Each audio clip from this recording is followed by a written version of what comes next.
The Scott Boras 5 are dominating the headlines over the last few days. Now that spring training has started, having these 5 stars unsigned and seemingly no deal in sight is disappointing and fascinating at the same time. Has Boras screwed up? I think maybe so. I want you guys to comment down below and let me know what you think. That is what we are going to talk about. Is this part of a Scott Boras mastermind plan to get Blake Snell his years in dollars, to get Cody Bellinger his years in dollars? I think conventional wisdom, most people would believe that, yes, Scott Boras will get Jordan Montgomery taken care of, will get JD Martinez taken care of. That is what he has done in the past. Scott Boras comes through. Players believe in this man. They want to get rich in a big way. You go get Scott Boras, and Scott Boras gets you rich. Well, is that going to happen this time? Because when we look at these 5 and we think about, well, what's the market for them? It's not great. It's one team. And if there were more teams involved, wouldn't we know it? Wouldn't we be hearing about it? Are the Yankees really still in on Blake Snell? Or is Scott Boras trying to use the Yankees to get something going? We know the two talked and exchanged figures a month ago, but the figures were so far apart, there really wasn't even a conversation. And now you have to wonder, is this with everybody? It's either one team or no team. I mean, look at the Hyunjin Ryu situation. That's the smoking gun for me. That Hyunjin Ryu, with all of the teams that are here that still need starting pitching as spring training gets started, still need starting pitching. Hyunjin Ryu goes to Korea. That's his home. Okay, I can understand that, but all off season, couldn't find a home for Hyunjin Ryu. I know San Francisco certainly was a fit. Wouldn't San Francisco rather have Ryu in the rotation and Hicks in the bullpen? Think about Boston's rotation. Wouldn't they rather have Ryu in the rotation and Tanner Houck closing doors and they traded Kenley Jansen? That's a whole nother issue, the Kenley Jansen trade thing. But Hyunjin Ryu is a smoking gun for me. Again, he's not one of the marquees, not one of the big names out of this group. But what he did with Toronto after he came back from injury last year was very solid. Teams could use what Hyunjin Ryu offers, and they couldn't get a deal done. Is that because Ryu's asking for too much money, or is it because Scott Boras screwed up? If we had a robust market for Blake Snell, we'd be hearing about it because Scott Boras would be using the baseball insiders to leak information to negotiate in the public space. And it's just not happening. So how did we get here? How did we get to the end of February and we don't have any deals signed? Maybe he's trying to get us to leap day. It's 2024. This is a leap year, so we have an extra day on the calendar. Is he just playing around and he's going to have all of his players signed on that specific day that does not exist for the next 3 years? I mean, he could set that as a deadline, right? He talked about deadlines are death lines in response to Roger Goodell's comments the other day. But Scott Boras has set deadlines in the past. He did it last year at the winter meetings. He said, my guys are going to be signed by the end of the winter meetings. And we saw Bogarts come off the board. We saw it happen. He could do it again. And I would argue he should have done it sooner. But maybe he froze. Maybe he froze like a lot of people did. And for a lot of people to freeze, I would understand. But for Scott Boras, you can't do it. And what am I talking about? He froze. Well, the Ohtani sweepstakes. Remember that? The Ohtani sweepstakes was holding everything back. Everything was log jammed because where's Ohtani going to sign? Look, the last few days of the Ohtani sweepstakes, it was down to like 2 or 3 teams. All right. And then the Ohtani thing was taken care of. And we moved on to the Yamamoto sweepstakes, and that was log jamming things up. And then Yamamoto signed, and again, no pivot by any teams that missed out on the sweepstakes that were then desperate. The Blue Jays did not pivot to Cody Bellinger after they missed out on Ohtani. The Mets did not pivot to Jordan Montgomery or Blake Snell after they lost out on Yamamoto. Isn't it your job, if you're Scott Boras, to know that the Blue Jays, it's really Ohtani and that's it? We're not interested. So shouldn't you, if you're Scott Boras, take that in that moment and use that with the Cubs and say, guys, I know you're still talking to Ohtani too, but you know what? The Blue Jays are, and if they miss out on Ohtani, they are coming for Cody Bellinger.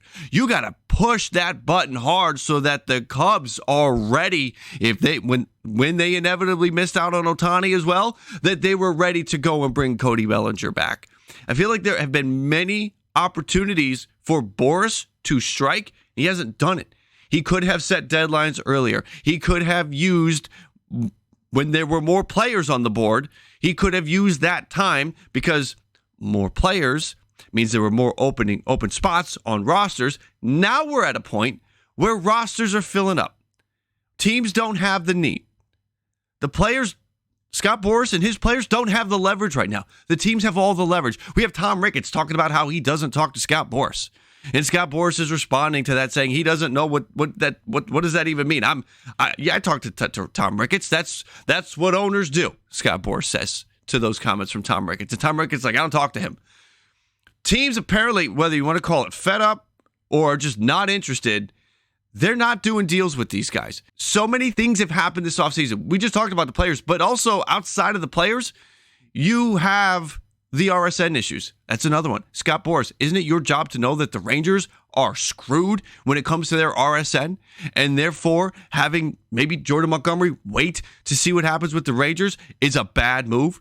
And then is your plan to have Jordan Montgomery signed before Blake Snell? So Blake Snell had to wait because whatever Jordan Montgomery signed for, Blake Snell is going to sign for 20% more than that? It almost feels like every step that could be taken was the wrong one by Scott Boras and his approach this offseason. Now, it's interesting what the players are saying, because they're back in spring training, they're back at camp, and microphones are in their face, and they're talking. And this is a hot take, but it does get back to this Boras group. These guys know. Mike Trout, Nolan Arenado, Rafi Devers, they know their fraternity brothers in that players union are sitting out there unpaid and the market's dead. And you've got Mike Trout talking about, I'm pushing for the Angels to go out and sign. And the Angels have $50 million before they even get to the first luxury tax threshold. And they haven't signed one of these players. They could sign two of them and still be under the first luxury tax threshold. You got Mike Trout pushing. You got Rafi Devers in a press conference yesterday saying he wants more. You had Nolan Arenado saying that the veteran presence last year was lacking, essentially saying we needed more veterans, and we still need more veterans. Are these players trying to move the ball because teams are like, yeah, we're good. We would rather give that roster spot to one of our young players to see what they got? In Boston, you got Wikelman Gonzalez. Maybe that's who you want to be the next man up if Houck or Crawford don't really cut it in that rotation. You got one of your top prospects who's ready to slide right in and you give him the job rather than inking Jordan Montgomery to a deal you're uncomfortable with. So you've got a lot of situations that are happening, and it's your job, Scott Boras, to know what's going on and know that that's looming and not let it get to the end of February and now your players are left holding the bag. Do you feel bad for the players? If these players just want the money, I don't really feel bad for them. If these are players that signed up with Boras because they want the money and they love to play, and they're calling Scott Boras every day, hey man, how are we looking? Blake Snell, I'd really like to play for the Yankees. I really would. If Blake Snell wants to be a Yankee, Scott Boras, make it happen. It's not a good look for Scott Boras right now. He is out here defending himself. Quote, these are extremely talented players that impact winning outcomes, unquote, Scott Boras said through Ken Rosenthal. Quote, if owners value winning as their primary goal for their cities and fans, they will continue to make every effort to acquire elite talents. So Scott Boras sounded like he's backed into a corner there. And he kind of is. These teams have him. Blake Snell, what do you think? One or two teams, maybe two. JD Martinez should have 5, 6, 7. JD Martinez should have the most robust market out there because there are teams that need a power bat, and he's not looking to sign a 4, 5, 6, 7-year deal, 20 to 25 million a year. JD should be the one that could get done. JD should have been done a while ago. Belly feels like it's Cubs or bust. Matt Chapman, in my opinion, Giants are bust. Jordan Montgomery, at this point, Red Sox are bust. And if you have one team, then you have no negotiation. You're not able to drive the price up and get the player max dollars when it's that one team negotiating against themselves. Again, comment down below. Let me know what you think about the Scott Boras situation. Has he screwed up? I believe he has. I believe Scott Boras has messed this up, stepped in it royally. And now his players are going to have to pay for it. Again, comment down below. Let me know what you think about the Scott Boras situation. Make sure, if you have not yet, you made it to the end. Hit that like on the way out. Subscribe if you are new, and stay close to the channel for more baseball content. Ballcap Nation, I salute you. Thank you guys for coming in. As always, if it's low, let it go. And if it's high, let it fly.